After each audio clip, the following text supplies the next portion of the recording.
शहर के विभिन्न मुद्दों को जिस तरीके से आप सोशल मीडिया के माध्यम से उठाते हैं, तो जो प्रस्ताव हाल ही में पास किए गए उसके लिए भी जो है आपने इसका प्रतिरोध उठाया। आज यहाँ पर किस तरीके का कैंपेन किया जा रहा है, किस तरीके से जो है यहाँ पर निषेध किया जा रहा है प्रशासन के जो प्रस्ताव पास किए गए? पहली बात तो हमको निषेध करने की आवश्यकता क्यों पड़ रही है, इनको अभय योजना लागू क्यों करनी है, हमें ये जानना पड़ेगा। आपको अभय योजना इसलिए लागू करनी पड़ रही है क्योंकि लोग जो हैं वो टैक्स दे नहीं रहे। लोग टैक्स इसलिए नहीं दे रहे हैं आपको क्योंकि आप सुविधाएं नहीं दे रहे हो। आप अगर सुविधाएं दो तो आपको टैक्स भी मिलेगा, आपको अभय योजना लागू करने की ज़रूरत ही ना पड़ेगी। हम लोगों ने बहुत पहले नो सर्विस नो टैक्स का नारा दिया था और वो इसीलिए नारा दिया था क्योंकि उस उल्लासनगर शहर में जिस तरीके से टैक्स वसूला जा रहा है उस तरीके से सुविधाएं नहीं मिल रही है। घन कचरा टैक्स लिया जा रहा है, सॉलिड वेस्ट मैनेजमेंट के नाम पे यूज़र टैक्स लिया जा रहा है। एक एक दुकान से 1150 रुपये यूज़र टैक्स ले रहे हैं, एक एक घर से 650 रुपये यूज़र टैक्स ले रहे हैं, पर कचरा उठाया नहीं जाता। और इस तरह से बहुत सारी चीज़ें हैं, बहुत सारी बातें पर आप जब टैक्स लेते हो और सुविधाएं नहीं देते हो तो उल्लासनगर वासी आपको टैक्स नहीं देंगे। इसलिए आपको अभय योजना लागू करने की ज़रूरत पड़ रही है।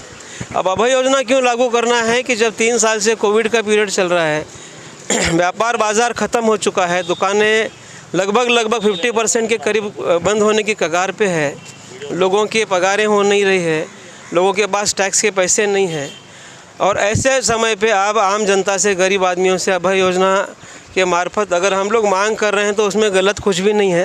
पहली बात ये, जब आपके पास में 1 लाख रुपए के ऊपर के तकरीबन 250 से 300 करोड़ रुपए आपके बाकी हैं, जो बड़े बड़े लोगों से आपको लेने हैं, आप उनसे कोई टैक्स की वसूली नहीं कर रहे हो।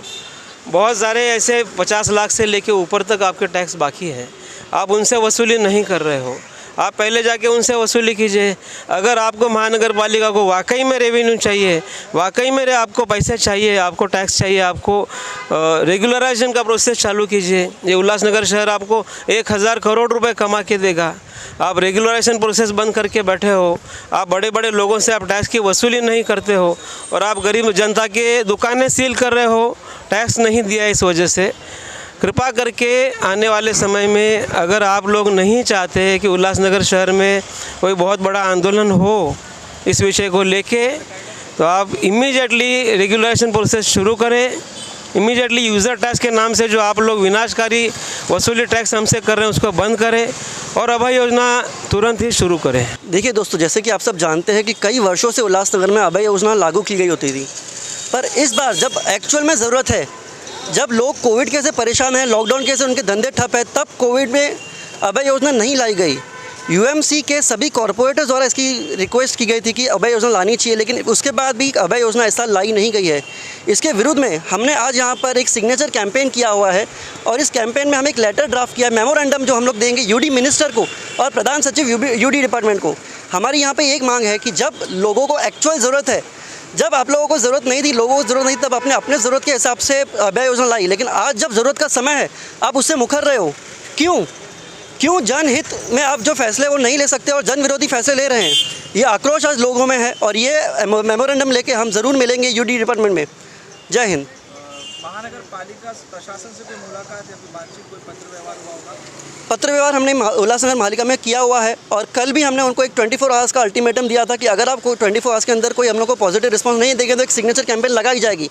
कोई रिस्पांस नहीं आने के बाद आज हमने ये सिग्नेचर कैंपेन लगाई है। आज आम्ही उल्हासनगर महानगरपालिकेच्या समोर इथे हस्ताक्षर मोहीम राबवलेली आहे। त्याचं कारण असं आहे की अभय योजना लागू करावी। कोविडमध्ये 2 वर्षापासून जे लोक आज इथे उल्हासनगरचे शहरवासी आज बेघर झाले आहेत, आज त्यांचा उद्योग ठप्प झालेला होता, त्याच्यानंतर आज जे कोविडमुळे त्यांची सगळ्यांची कंबर तुटलेली आहे, सगळ्यांचा आर्थिक बाजू जी आहे ती ढासळलेली आहे, त्यासाठी अभय योजना लावणं किंवा अभय योजना आणणं हे गरजेचं होतं। त्यासाठी आज आम्ही इथे सिग्नेचर कॅम्पेन ठेवलेली आहे आणि ह्याच सिग्नेचर कॅम्पेन म्हणजे हस्ताक्षर मोहीम आम्ही यूडी डिपार्टमेंटकडे आम्ही सुपूर्द करणार आहोत आणि त्यांना विनंती करणार आहोत की शहराच्या हितामध्ये तुम्ही निर्णय घ्यावा आणि अभय योजना लवकरात लवकर लागू करावी। कोणार्क, अपना शहर अपनी बातें।